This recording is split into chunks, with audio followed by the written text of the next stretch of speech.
Hello.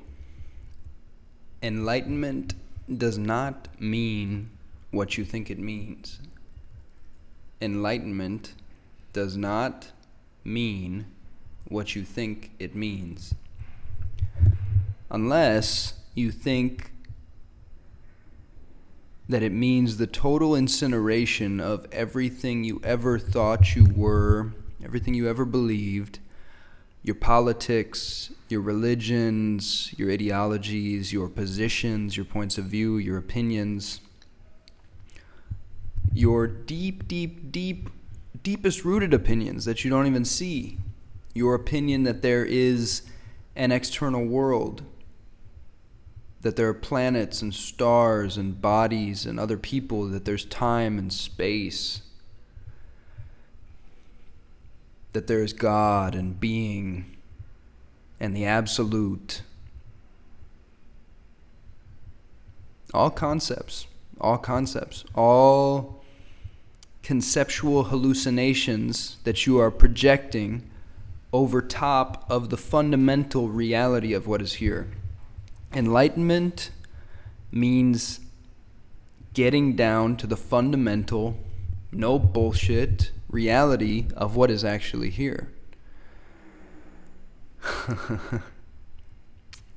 And it is enlightening because you feel lighter the deeper you go into this process, because we're fucking heavy.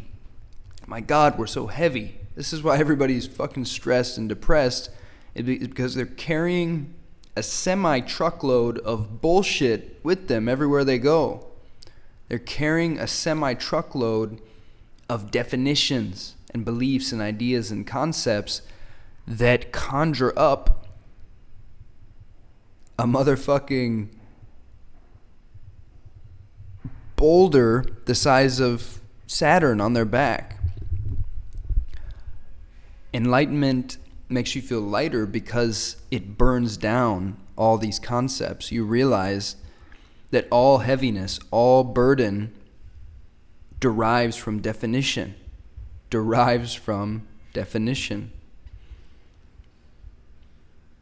Before you define everything into existence, there is no suffering. There is no burden. There is only weightlessness, emptiness, no thingness. And that doesn't mean what you think it means. It doesn't mean a pure black void where nothing exists. It means no particular thing exists. Definitions and concepts entirely rely on the idea of particular things. The first concept is existence or world or universe, and then we fill in everything else from there. We make existence something solid, something tangible through our creation of the concept, the very concept of existence or being.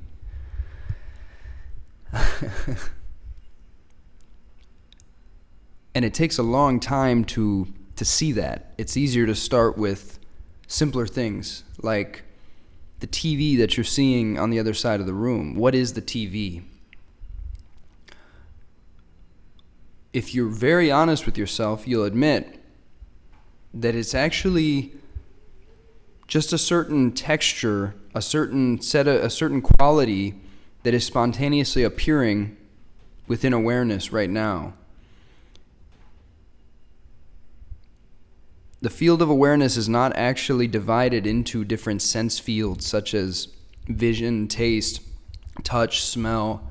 These are arbitrary distinctions that we make. There is just this one continuum, this continuous field of awareness. Yet, for the sake of breaking this down, we can say that in your visual field, you're seeing some colors appearing. Most TVs are what we call black. There is no black, but what we call black color is appearing in your visual field. You're just seeing an impression of that. That is what is actually happening. A texture that we commonly label black is spontaneously erupting forth within awareness, and you then define the TV into existence. You then say, you pattern match, and you say, oh, that spontaneous eruption of the color black fits with my mental concept of TV, so that's a TV. And then you're just seeing a simple mental category. You're just seeing your conceptual hallucination. You're not seeing what the TV actually is, which is fundamentally unsayable and fundamentally miraculous, just like every moment and everything, every non-thing, because actually no things exist, no separate objects exist. All that is ever appearing are textures, flavors of the one non-thing that is going on here, the one non-thing that is going on here, which is unsayable. Call it God, call it mystery, call it shit stain. It doesn't matter what you call it, because words are inaccurate conceptual hallucinations. So what the TV actually is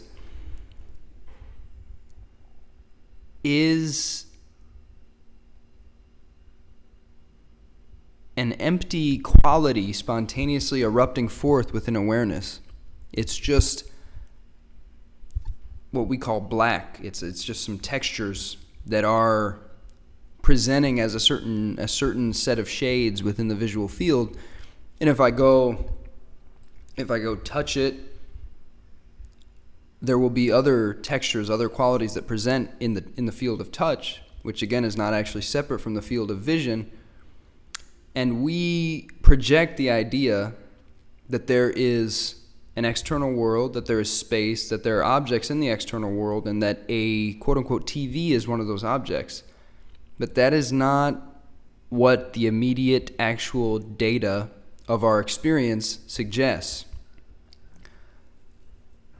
The immediate data of our experience suggests that there is just this continuous field of experience or awareness, whatever you want to call it, and there are just these entirely indefinable qualities appearing there. Eventually, the deeper you go, you see that awareness too is just a concept. You cannot find awareness as any particular thing. When you empty out all these concepts, every single sacred, cherished concept, birth, death, motherhood, fatherhood, love, truth, light. When you empty out every cherished concept, you're left with something that is profoundly, profoundly strange to, or would have appeared profoundly strange to your previous self. You're left with this openness. You're left with this mystery, this completely weightless mystery that is just entirely doing itself. It doesn't need a you to do anything, because there is actually no you separate from it. There's just this weightless oceanic mystery. Everything you thought was a separate object was actually just a wave on the ocean, and there aren't even any waves, because you realize wave is just a conceptual hallucination. Again, even the ocean doesn't exist, because ocean is just a concept. So you're left with this non-conceptual actuality. You're left with this totally non-interpretable, non-sayable actuality of blank. Blank. You can't say it. That's unsayable. And the funny thing is that you realize the deeper you go into this, the more there's no suffering, and the more there's absolute freedom, because you realize that suffering doesn't exist until you define it into existence, and cages don't exist until you define them into existence. So in the space of the truly undefined, the truly indefinable, where is there room for suffering or cages? There's not. There's not.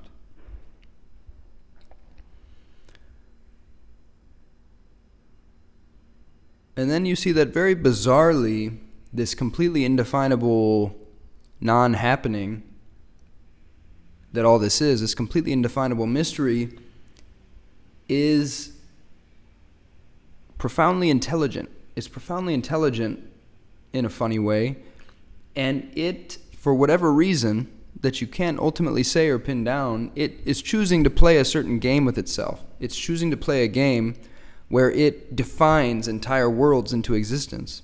It defines entire game worlds into existence to play this game with itself. This game of hide and seek. It forgets that it's the completely unsayable, mysterious God power or the mysterious shit stain, whatever you want to say. Words are not it. It forgets that, and it goes into these, it defines these game worlds into existence so that it can play these epic, tragicomic, Shakespeare, hyper-dimensional Shakespearean games and live out epic stories and pretend to be separate beings fighting wars and going on conquests and having romances and dealing with epidemics, pandemics, stuff like this. Why does it do this? You can't say. There is no why. It just is. This is just the nature. This is just the nature of what is here. It's a very strange thing from the perspective of an apparent human. But that's what it does. And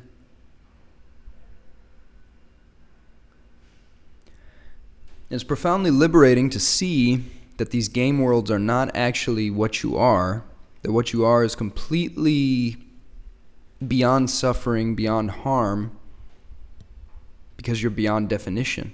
Suffering and harm, what is pain in the absence of the concept of pain?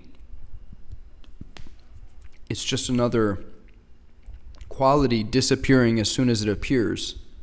So it can't cage you. It can't harm you. The essence of what you are is just this zero space of pure potential, pure possibility, completely untouched, pure innocence, unstained, untouched, unblemished. And then the really fucking crazy, freaky paradox is that once you go to the place where mountains are no longer mountains and lakes are no longer lakes, you then are invited by life, by God, to come back to the place where mountains are mountains and lakes are lakes, to come back to the world that you know is a dream. It's of the quality of a dream. It's real, but it's not true. It's entirely made of the real, but it's not what it thinks it is. It's not true. The truth is that it's empty. It's an empty, aka arbitrary, indefinable set of phenomena just spontaneously bursting forth in an entirely incoherent way, and only the mind dreams that it is this solid, actual set of stories and people and beings and stuff. So you know that your entire life, as you had previously conceived of it, is purely a dream, purely an illusion. But then you're invited, and you don't have to, you're totally free, but you're invited to come back into the dream, in the dream world, and actually bring the love, and not the love the way you think of love, but this white-hot love of just that pure openness, that pure emptiness, that pure indefined weightlessness. You see how the weightlessness effortlessly embraces everything because it doesn't define anything. It doesn't define or judge anything to be this or that. So nothing actually is made solid, so it is just completely at peace with itself. It is all embracing of every aspect of itself. And you're invited to bring that love, that peace into the game world, to assist in resolving confusion, to assist in dissolving suffering, to assist in awakening other beings, and creating societies and civilization that are more so rooted in the awakened seeing of non-separation. You're invited to do that. You're invited to do that because again, there's no why. It's just because that's what God does. God plays hide and seek. God goes into the game worlds, forgets that God is God. Then God remembers that God is God, and still chooses to go back into the game worlds to spread the good news, let's say, and help other apparent and truly non-existent game characters remember that they are non-existent game characters and that they're actually God.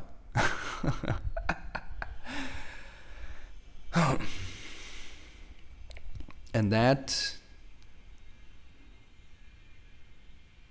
my friends, is the nature of enlightenment. The damnedest thing, as Jed McKenna says, the damnedest non-thing, enlightenment. What a mind fuck. Oh man, it's wild. Anyway, that's what I wanted to share. That's what I wanted to say. Much peace, much love. Take it easy.